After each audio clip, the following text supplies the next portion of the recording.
സ്കൂട്ടറിൽ വിൽപ്പനക്കായി കടത്താൻ ശ്രമിച്ച 1.5 കിലോഗ്രാം കഞ്ചാവുമായി 2 പേരെ എടക്കര പോലീസും ഡാൻസ് ഓഫ് ടീമും ചേർന്ന് അറസ്റ്റ് ചെയ്തു. ചുങ്കത്തറ അണ്ടിക്കുന്ന് സ്വദേശികളായ ഏലായി അബ്ദുൽ അസീസ്, കുരിക്കൽ കളത്തിൽ ഫൈസൽ എന്നിവരെയാണ് SI P ജയകൃഷ്ണൻ അറസ്റ്റ് ചെയ്തത്.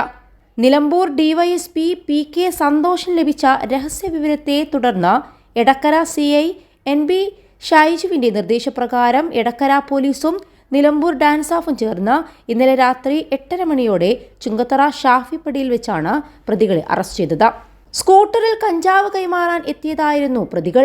അബ്ദുൽ അസീസിനെ 1 മാസം മുൻപ് നിരോധിത പുകയില ഉൽപ്പന്നങ്ങളുമായി പോലീസ് അറസ്റ്റ് ചെയ്തിരുന്നു.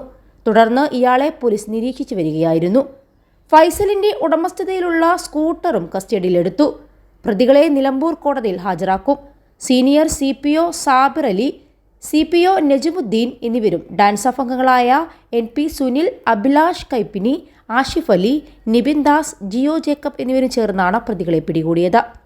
21 ലക്ഷത്തോളം സന്തുഷ്ടരായ ഉപഭോക്താക്കളും 2 ലക്ഷത്തോളം തിമിര ശസ്ത്രക്രിയകളും പൂർത്തിയാക്കിയ മലബാറിലെ ഏക കണ്ണാശുപത്രി Al Salama high hospital, hospital road, Perinthalmanna.